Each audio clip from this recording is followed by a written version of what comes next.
vraies voix Sud Radio.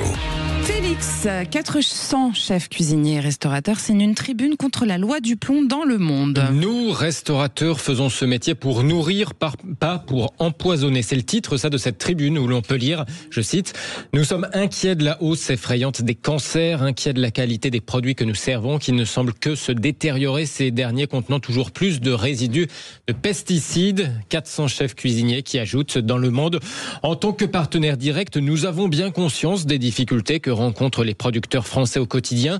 Beaucoup, disent ces chefs cuisiniers, beaucoup de ces producteurs sont enfermés dans un système à bout de souffle qui leur demande de produire plus et à bas prix. » Alors pour en parler, nous sommes avec justement un grand chef cuisinier, direction la Haute-Savoie. Bonsoir Marc Vera. Et Bonsoir. oui, on l'a annoncé, il est là. Et on voit votre chapeau en vision aussi. Merci Marc d'être Bonsoir, là. cher King. Marc. Voulez-vous, n'oubliez pas que je suis paysan avant d'être cuisinier. Eh ben justement, c'est vous allez pouvoir important nous en vu ce parler. dont on parle. Voilà. Vous venez de signer, je crois, la pétition sur le site de l'Assemblée nationale contre cette loi du plomb. J'imagine que vous êtes plutôt raccord avec cette tribune de chefs cuisiniers dans le monde. Qu'est-ce qui vous inquiète dans ce texte ? Je suis effectivement plus que raccord. Vous savez, j'ai envoyé un petit mot. Vous savez, la santé est naturellement dans l'assiette. C'est quand même essentiel. Hein, je ne sais pas ce qui se passe. Écoutez, ils nous ont fait le coup du glyphosate. On continue avec un pesticide. Il y avait déjà, souvenez-vous, et là, on ne s'en souvient pas très bien, il y avait la vigne bleue, il y a quelques années.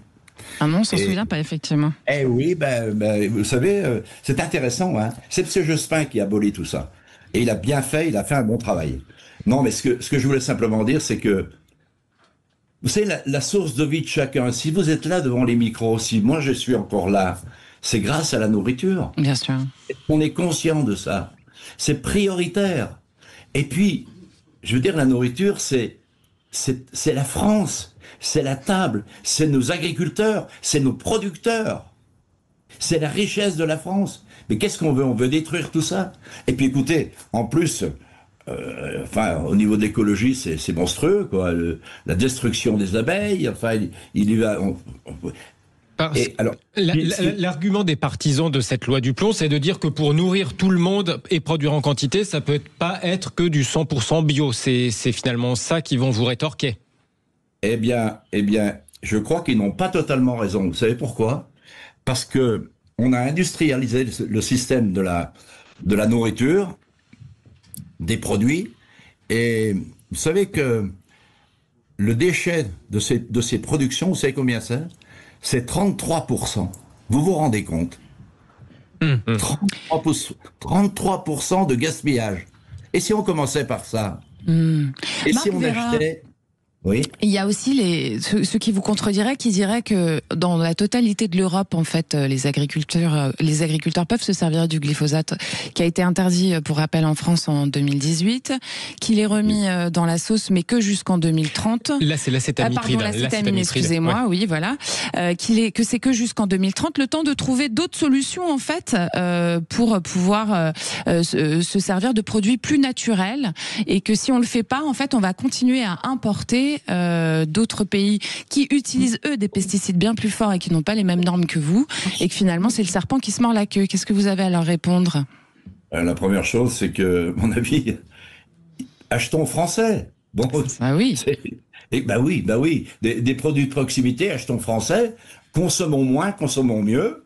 Et puis, ma foi, si la recherche nous dit effectivement, qu'il pose le carnet sur table en disant, voilà, on a fait des progrès, on a trouvé des produits biologiques pour remplacer cette espèce de saloperie qu'ils sont en train de nous mettre dans la terre, eh bien, on est partant. Mais je voulais vous dire aussi autre chose. Est-ce que ça profite pas au capital, toute cette histoire, aux plus riches? Est-ce que ça ne profite pas, vous allez dire, je vais pas me faire des amis, mais est-ce que ça ne profite pas un certain syndicat agricole, mais qui est monstrueux, vous voyez, qui représente la richesse? Hein, les faiseurs de betteraves, les céréaliers, et quelles subventions ils ont, les petits paysans? Venez voir un petit peu autour de chez moi. Moi, j'ai mon beau-frère, j'ai ma famille, tout le monde est paysan. On est au vif du sujet, au fait du sujet. Ouais, il y a différents aujourd'hui, il y a différents paysans et effectivement certains sont dans des situations qui les étranglent et d'autres sont dans des situations très très très avantageuses économiquement. Tout à fait. Voilà. Réaction de notre vraie voix, hein, Marc Vera, puisque nous avons Mathieu Davy qui était très heureux de vous voir. D'ailleurs, Mathieu a dit le boss. Hein. Alors le GOAT. Le GOAT, pas la chèvre, le greatest of all time. Great of all time, ouais. Bien sûr. Il y a l'histoire que les auditeurs de Sud Radio nous ont déjà évoquée quand même. Oui, la bonne bouffe, mais c'est le coût de la bouffe aussi. Mais le circuit court, bon sang, Frédéric, le circuit court. Moi, alors, je vis comment au le fin met fond de la en Bretagne, évidence, dans mon Morbihan. On a tout autour de nous, des petits producteurs. On peut aller les chercher, les paniers à la ferme où on veut. Ils viennent même à nous. Il faut savoir que partout en France, peut-être à part les grandes villes, bien sûr, et encore, on peut se faire livrer dans les grandes villes. Hein, mais partout en France, vous avez des agriculteurs à côté de chez vous, et il faut privilégier le circuit court. Et vous mangerez peut-être aussi bien que Monsieur Vera dans votre assiette. Oui, Marc Vera, allez-y, répondez. Oui. Mais écoutez, c'est très judicieux, il a tout à fait raison. Merci. Là, je l'approuve à 100%. Mais je vais vous donner un exemple tout simple. Moi, j'ai des copains qui sont paysans, ouvriers. J'ai beaucoup de copains ouvriers qui n'ont pas de gros moyens. Et ils viennent manger chez moi. Je les invite parce qu'ils n'ont pas les moyens de venir chez moi. Et on parle de nourriture. Et j'ai un jeune homme dont son père est boucher dans un petit pays ici à côté. Et il me disait, mais c'est fou, chef, ils vendent le rhum steak 6 € moins cher qu'à Intermarché. Et ils font tous la queue avec leur caddie là-bas. Pourquoi ils ne vont pas là-bas? Eh bien, ces gens-là, ils n'ont pas les moyens. Ils n'ont pas les moyens de communiquer. Il faut qu'on les aide, ces gens-là. Marc Vera, vous êtes d'accord qu'en fait, ce que vous êtes en train de dire, c'est qu'on peut manger, par exemple, moins de viande, mais mieux, puisque si on en achète une fois par semaine, par exemple, chez son boucher, on mangera de la bien meilleure viande que si on va en grande surface en manger tous les jours. Hein, c'est ça que vous nous expliquez aussi. Tout à fait. Et ce que je veux dire, c'est que je ne suis pas tout à fait d'accord sur le fait que la bonne nourriture coûte cher. Allez vers les producteurs. Alors, effectivement, vous savez, tous les couples travaillent aujourd'hui. Hein. On n'a pas le temps d'acheter de producteur, on n'a pas le temps. C'est plus facile de prendre un caddie et de tout acheter. Parce que faut acheter la lessive en même temps que le carré d'agneau. Hein. C'est vrai. Très juste. Et vous êtes d'accord, et le papier toilette, on met tout dans le caddie. Hein. Ouais. Moi, je pense qu'on ne doit pas tout mettre dans le caddie. D'accord. Voilà, je veux bien qu'on mette ces produits faut aller voir les artisans, quoi. Hein, c'est ça que vous dites.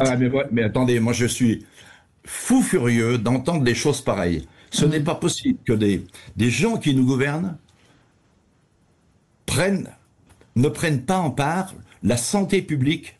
Vous savez que moi j'ai des propres amis dont les gosses, mais vous vous rendez compte que les gosses ont des cancers, le père a un cancer, quand vous regardez quand il est sur son tracteur, on dirait qu'il monte dans la lune. Ouais.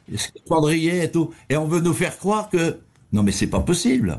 Qu'est-ce qu'on veut nous faire croire là? En tout cas, allez, pour se quitter, avant de se quitter, Marc, racontez-nous un petit plat comme ça, juste pour qu'on se fasse plaisir, qu'on se détende un peu sur l'antenne de Sud Radio.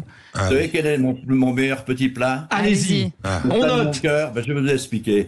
Vous savez, ça va rejoindre un petit peu ça va donner un petit peu dans l'émission. Ouais. Vous savez, fils de paysan, famille de paysan, moi-même paysan. Moi, j'ai appris la cuisine sur les bouquins, hein. Ouais. Mais j'ai bien les pieds dans la terre. Et je vais vous expliquer mon plus beau repas. Allez-y. Le plus beau repas de ma vie. C'est mon grand-père qui m'emmenait à l'école à 5 km. Ouais. J'avais 6 ans. Il n'y avait pas de ramassage scolaire. On prenait le temps de regarder la nature. Et mon grand-père venait me chercher avec son chapeau. Et sur ce chapeau, qu'est-ce qu'il y avait de posé? Eh bien, les fraises des bois, une fois. Quel joli souvenir. C'était ma récompense, c'était le plus beau repas de ma vie. Merci beaucoup, Marc Vera. Merci, Marc Vera. Merci, Félix Mathieu. On vous aime, Marc Vera. Vous êtes grand chef cuisinier en Haute-Savoie. Merci pour votre témoignage aujourd'hui.